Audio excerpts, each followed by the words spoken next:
Bismillahirrahmanirrahim. Assalamualaikum warahmatullahi wabarakatuh. Alhamdulillahirabbil alamin. Hamdan katsiran thayyiban mubarakan fihi kama yuhibbu rabbuna wa yarda. Allahumma salli wa sallim wa barik wa zid wa an'im wa taqabbal ala habibina wa nabiyyina Muhammadin wa ala alihi wa ashabihi wa man sara ala nahjihi wa iqtafa atharahu ila yaumil qiyamah. Amma ba'du. Allahumma anfa'na bima 'allamtana wa 'allimna ma yanfa'una wa zidna ilma wattaqa wa salahan. Amin ya rabbal alamin. Jamaah kajian Masjid Imam Syafi'i yang semoga senantiasa dirahmati Allah Subhanahu wa taala. Alhamdulillah, kita bersyukur kepada Allah dengan syukur yang sebesar-besarnya. Kita dipertemukan lagi di majelis ilmu ini, di antara taman-taman surga yang ada di muka bumi ini. Majelis ilmu adalah majelis yang sangat mulia, tempat yang mulia. Duduk di majelis ilmu, duduknya saja itu sudah dihitung pahala. Apalagi duduk, mendengarkan, mencatat, dan memahami apa yang disampaikan dari agama ini. Duduknya saja berpahala, apalagi mempelajarinya. Kata Nabi Shallallahu Alaihi Wasallam, "Man salaka tariqan," barang siapa yang menempuh sebuah jalan dari rumah ke masjid, yaltamisu fihi ilman, dia tujuannya adalah mencari ilmu, membuka buku, mencatat dan mendengarkan. Sahhalallahu lahu bihi tariqan ilal jannah, maka bagi dia adalah jalan kemudahan. Allah mudahkan bagi dia sebuah jalan untuk menuju surganya Allah Subhanahu wa taala. Jalan yang lurus, jalan yang mudah. Surga, ya, jannahnya Allah Subhanahu wa taala itu dipenuhi dengan lika-liku, sulit, ya. Hubbatil jannatu bil makari. Surga itu diliputi dengan sesuatu yang dibenci oleh diri kita. Disuruh salat subuh-subuh, sedangkan jiwa kita mendorong kepada tidur, ngantuk, dan kita paksakan.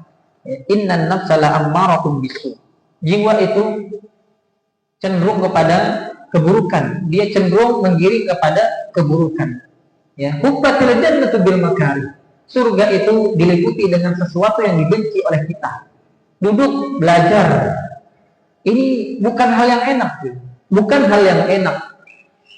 Lebih enak tidur di rumah misalnya, atau mengerjakan hal yang lain. Tapi namanya surga itu tidak mudah mendapatkannya. Hubbatil jannatu bil makari. Surga diliputi dengan hal-hal yang dibenci. Salat, pada salat mending tidur, gitu. Kata nafsu, kata jiwa kita, daripada salat mending tidur, lebih enak tidur daripada salat. Tapi salat adalah jalan untuk menuju surga. Lebih baik ini itu, lebih baik mengerjakan keburukan, lebih baik tidak usah mengerjakan kebaikan, kata jiwa kita. Perlu kita pahami bahwasanya surga itu dikelilingi dengan hal yang susah, hal yang dibenci. Maka dari itu, kalau kita belajar ilmu agama, maka Allah akan mudahkan kita menggapai surganya, walaupun surganya itu jalannya berlika-liku. Bukan cuma tikungan, belokan sedikit segala macam. Enggak, lebih sulit daripada itu. Kalaulah kita pernah menempuh jalan yang sulit, belok kiri, kanan, lurus, ya, segala macam seperti itu. Dan surga lebih berlika-liku daripada itu. Maka apabila kita belajar dengan ilmu kita, kenapa kita bisa diberikan Allah Subhanahu wa taala dimudahkan menuju surga? Dengan ilmu Allah mudahkan kita menuju surga. Tanpa ilmu bahkan mustahil bisa sampai ke surga. Mustahil bisa sampai ke surga tanpa ilmu. Dia tidak tahu hukumnya sholat, gimana mau masuk surga. Dia tidak tahu bagaimana tata cara sholat, akhirnya nggak sholat. Dia tidak tahu tata cara wudhu, akhirnya nggak wudhu. Gimana caranya masuk surga? Ya? Dengan berilmu, maka Allah akan mudahkan seseorang tersebut sebuah jalan bagi dia menuju surga. Kalau kita bilang jalan tol itu jalan tanpa hambatan. Tapi kalau belajar dengan ilmu, maka jalannya bukan jalan tol lagi, lebih gampang daripada jalan tol, lebih cepat daripada jalan tol. Itu keutamaan untuk ilmu Allah Subhanahu wa taala, agama, baik dari akidah, fikih, Al-Qur'an, segala macamnya. Yang punya keutamaan hanyalah ilmu agama. Adapun ilmu dunia, keutamaannya sebatas di dunia. Baik, alhamdulillah, kajian-kajian sebelumnya telah kita selesaikan pembahasan kitab Taharah, bab Taharah, bersuci. Alhamdulillah, ini sebuah nikmat besar dari Allah Subhanahu wa taala, kita bisa menyelesaikan kitab Taharah. Setelah itu baru kita masuk kepada kitab salat. Taharah itu adalah sarana. Sarana untuk apa? Sarana untuk salat.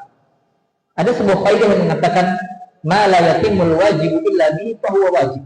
Salat kita tidak akan sempurna, salat kita tidak akan sah tanpa adanya taharah, tanpa adanya wudu.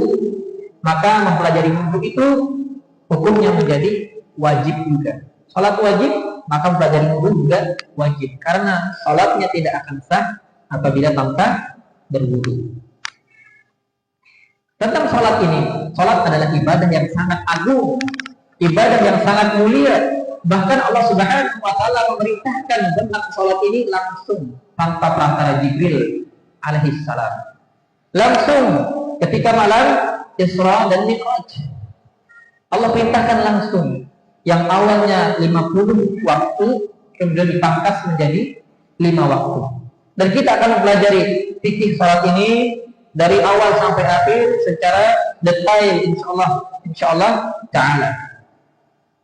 Tentang salat.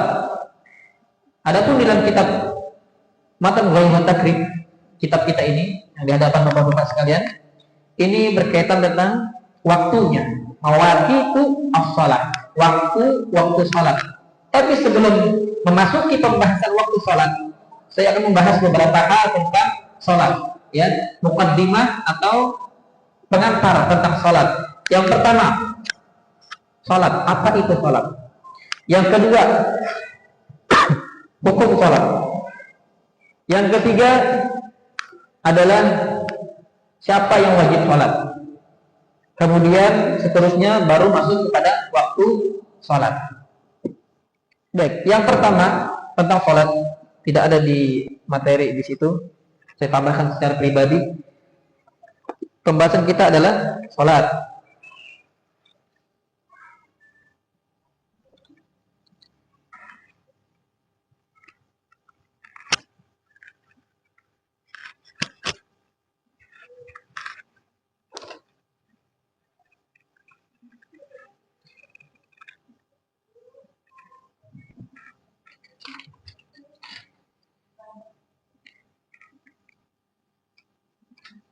Ibadah salat ini ibadah yang sangat agung, ibadah yang paling agung di agama kita. Yang pertama, apa itu salat? Apa itu salat? Salat secara bahasa adalah doa. Salat secara bahasa adalah doa. Maka secara bahasa ada dikatakan as-shalah bermakna doa, kemudian as-shalah bermakna secara syar'i. Contohnya Nabi SAW mengatakan kepada orang yang sedang puasa.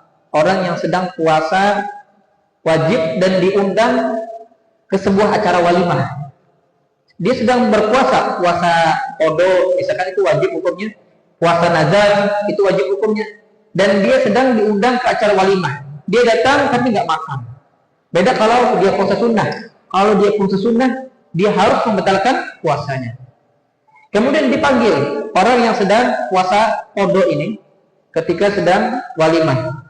Ya, dia tidak makan, ya, karena dia sedang puasa wajib nazar atau qada. Maka dia, kata Nabi SAW, fal yusalli, hendaknya dia fal yusalli, pakai kata salat, fal yusalli. Salat di walimah enggak, maksudnya adalah doakan untuk orang yang mengadakan walimah tersebut. Fal yusalli bermakna doa. Secara syar'i, ini secara syar'i atau secara istilah, salat adalah kumpulan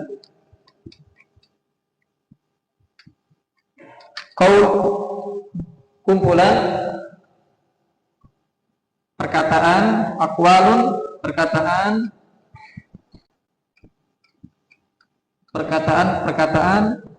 dan perbuatan. Salat adalah kumpulan perkataan, kumpulan perbuatan yang dibuka atau dimulai dengan takbir, kemudian ditutup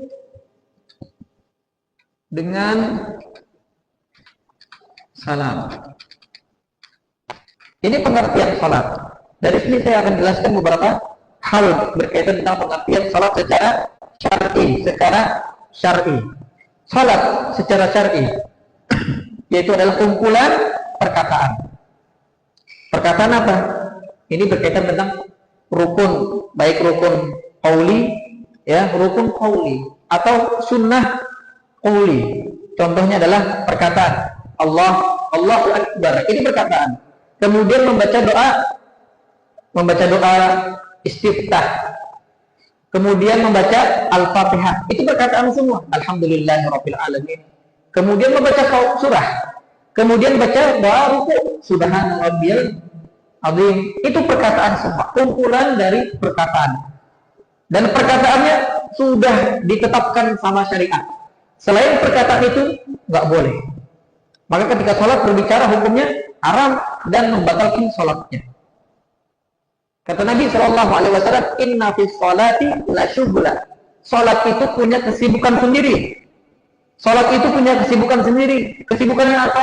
Perkataan yang disyariatkan, ya, perbuatan sholat. Kemudian ditutup dengan salam. Inna fis sholati la syughla. Sholat itu punya kesibukan sendiri. Maka tidak boleh menyibukkan, ya, apapun, ada kesibukan apapun selain sholat. Nggak boleh. Dan hukumnya adalah membatalkan sholatnya. Ya, kesibukan sholat, orang sholat dia sibuk garuk, ya, sibuk garuk.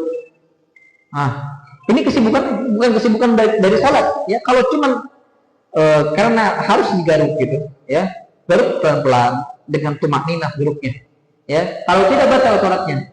Atau, ya, lagi sholat ada orang ngomong tentang apa segala macam gitu, dia nyambung gitu, ya. Iya, kemarin saya di situ, batal sholatnya, nggak boleh. Kalau di awal hijrah boleh seperti itu, awal Islam, ya, tapi nggak boleh, diharamkan berbicara. Inna fis sholati nasyughla. Sholat, ya, ambil HP-nya, nyekrol, misalkan buka YouTube dan berita, nggak boleh, ya. Inna fis sholati nasyughla. Sholat itu punya kesibukan sendiri. Nanti kalau sudah, ini masa-masa haram namanya, masa-masa haram. Haram apa? Perbuatan, perkataan selain sholat, hukumnya haram. Makanya dinamakan takbir. Ya, nanti saya bahas ini. Perkataan, kumpulan perkataan-perkataan dan perbuatan. Perbuatannya apa? Ini beda Pak ya. Antara qaul perkataan, contohnya qaul apa? Allahu Akbar. Itu perkataan. Kalau perbuatannya apa? Mengangkat tangan. Mengangkat tangan dan Allahu Akbar itu sesuatu yang berbeda. Allahu Akbar itu perkataan, mengangkat tangan itu perbuatan, itu beda sendiri, dibedakan sendiri, ya. Hukumnya juga beda, Allahu Akbar ketika takbiratul ihram hukumnya adalah wajib, rukun, ya. Angkat tangannya hukumnya apa? Sunnah. Berarti kalau orang takbiratul ihram Allahu Akbar, sah nggak salatnya? Sah, ya.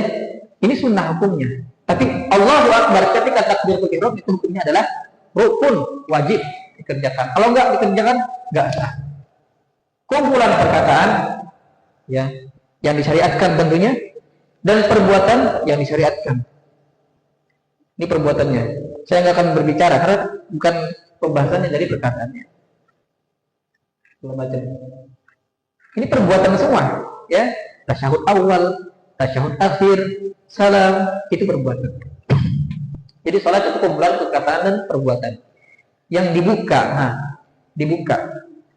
Pembukaan salat itu startnya di mana? Startnya adalah di takbir. Takbir apa namanya? Takbiratul ihram. Takbir ada banyak. Ada takbir intiqal, takbiratul ihram, takbir zawaid. Takbiratul intiqal itu apa? Yang perpindahan ketika ruku.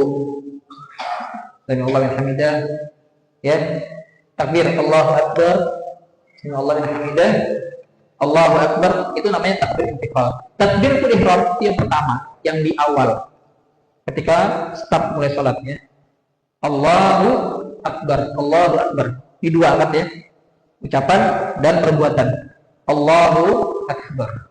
Itu namanya takbiratul ihram yang pertama. Itu hukumnya rukun. Takbiratul ihram.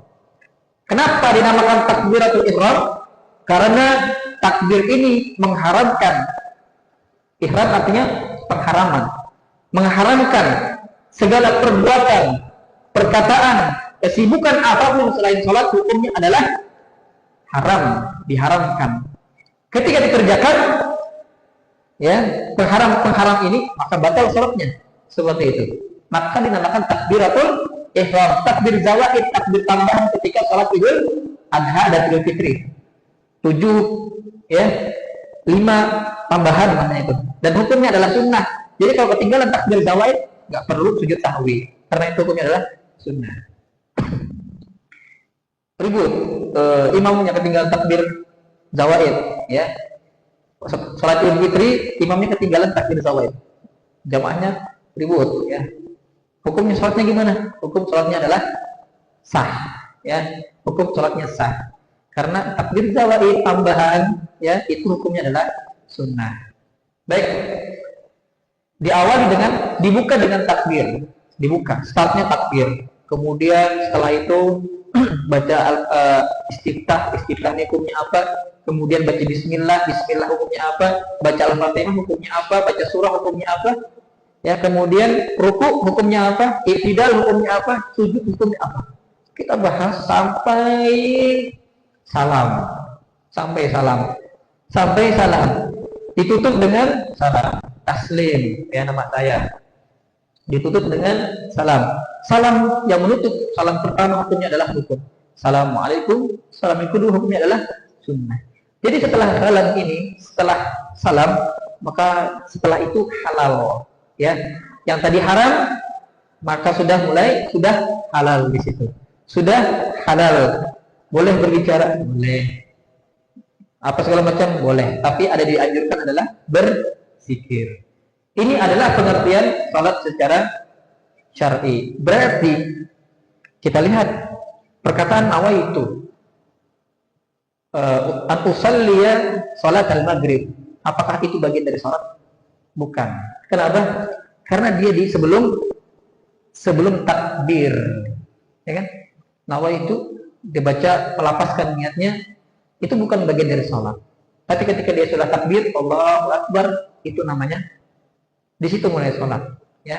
Maka para ulama Syafi'iyah diantaranya mereka mengatakan kalau misalkan kita ini suka buyar niatnya, karena pentingnya niat, suka buyar niatnya, maka dianjurkan untuk mengucapkan niat sebagai bentuk apa? Memantapkan niat, ya. Lisan membantu hati dalam memantapkan niatnya. Seperti itu. Ini pengertian sholat. Yang kedua adalah hukumnya. Hukum sholat. Apa hukum sholat? Oh, ini sepakat para ulama. Gak ada yang berbeda pendapat di sini. Hukumnya, hukum sholat fardu. Yang kita bicarakan adalah sholat yang 5 waktu. Apa hukumnya?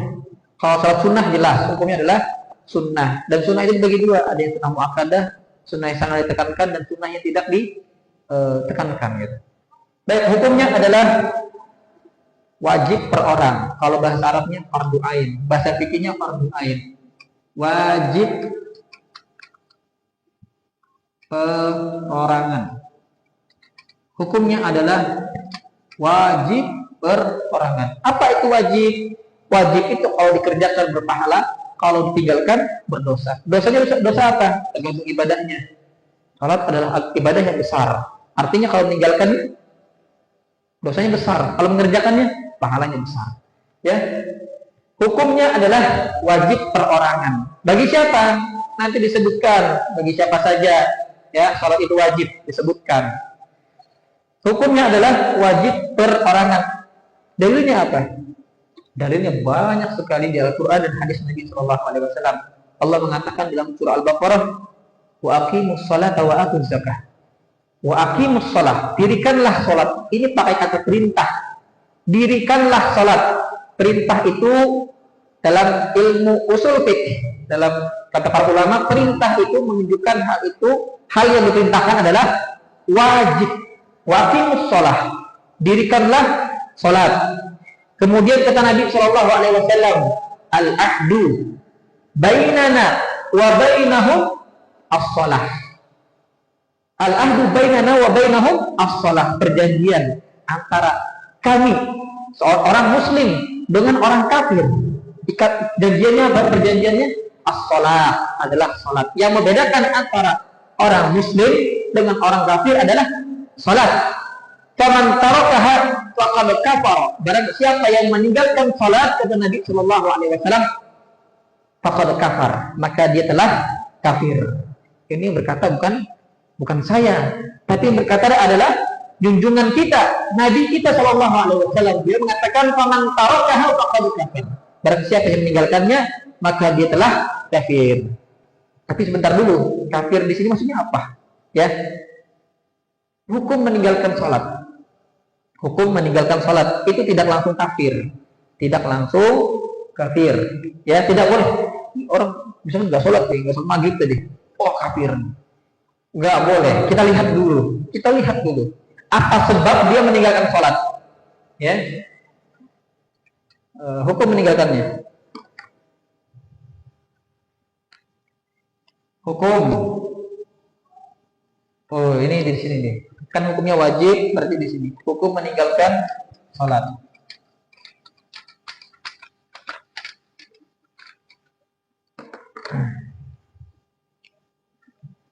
Hukumnya adalah wajib. Apabila ditinggalkan, apa? Bila ditinggalkan. Apabila ditinggalkan, maka ada dua. Sebabnya apa? Dia meninggalkan sholat, dia nggak sholat, sebabnya apa? Nggak mutlak langsung kafir, nggak? Ya. Kalau dia meninggalkannya, apabila ditinggalkan karena malas,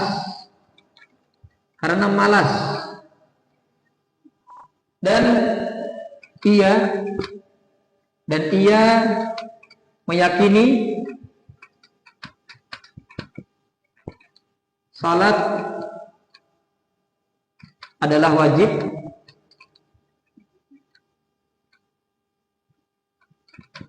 nah, maka hukumnya adalah satu, berdosa, dosanya bisa besar. Yang kedua,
Kalau misalkan ada pertanyaan, boleh ditanyakan, baik di pembahasan sholat ini ataupun yang lain, boleh. Kalau bisa saya jawab. Kalau nggak bisa, berarti nggak bisa. Waalaikumsalam.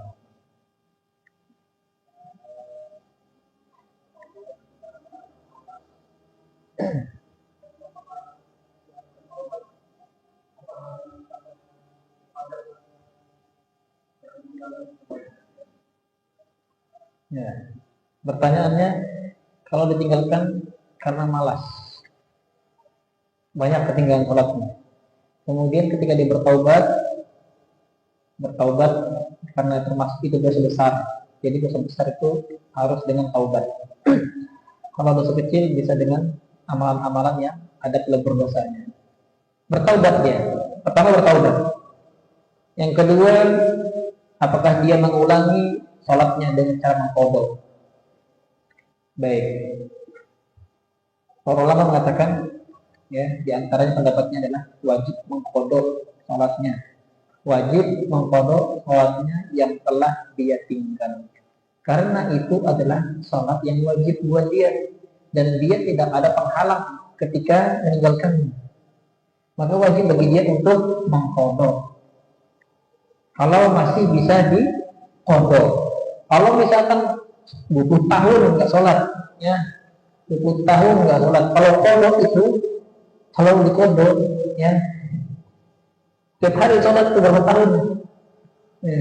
Habis waktunya buat sholat, nggak ada kerja gitu, nggak ada apa segala macam, sholat qadha.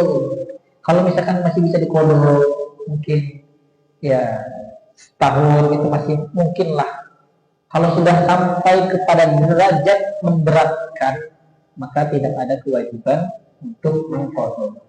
Kalau sudah sampai kepada derajat memberatkan, ya, 20 tahun misalkan nggak sholat, 50 tahun nggak sholat, ya, baru tobat akhir-akhir, ya sudah, fattaqullaha mastata'tum, bertakwalah kepada Allah semampu kalian.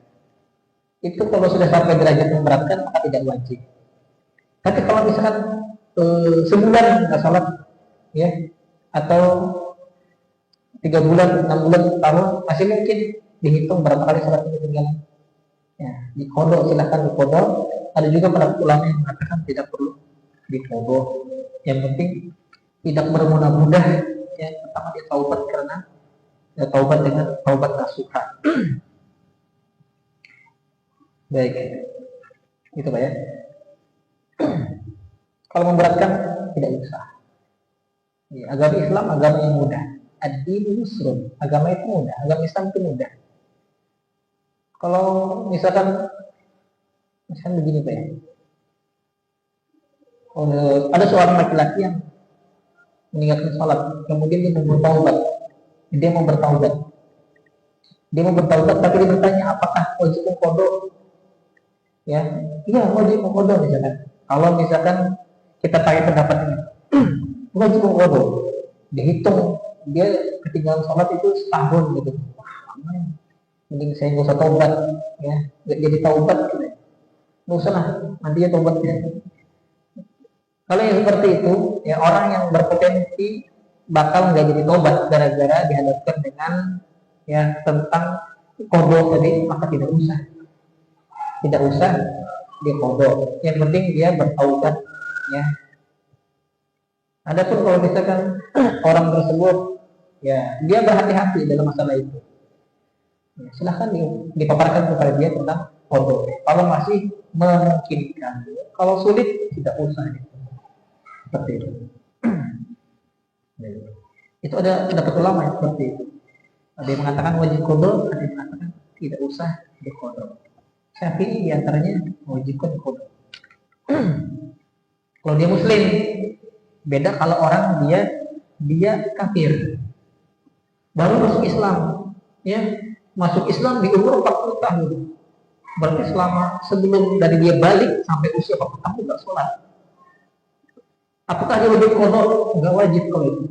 Allah sendiri mengatakan, qul lil ladzina kafaru yantahu yughfar lakum ma qad salaf. Katakan kepada orang-orang kafir, kalau dia berhenti dari kekafirannya, obat masuk ke Islam, ya, lu perlaku diampuni bagi kalian ma'afar salam yang telah lampau, ya. Dosa-dosa yang telah lampau diampuni. Dia start ketika dia masuk Islam.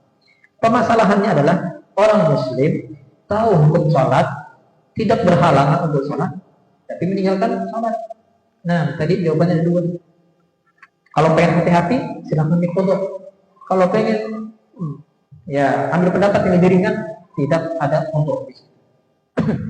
Kalau masih memungkinkan dikodok, silahkan dikodok. Kalau nggak mungkin, ya sudah. Ya fattaqullaha mastata'tum, bertakwalah semampu, semaksimal kalian. Baik, ada lagi? Nah, fadhal.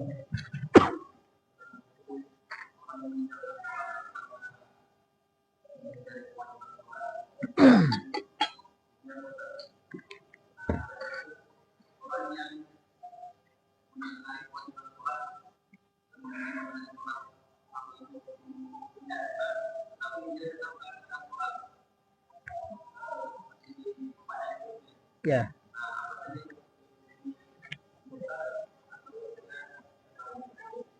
Ya sebenarnya hukum meninggalkan sholat itu ada sendiri pembahasan. Orang meninggalkan sholat, kalau dia meninggalkan sholat karena sholat itu tidak wajib bagi dia, maka dia kafir.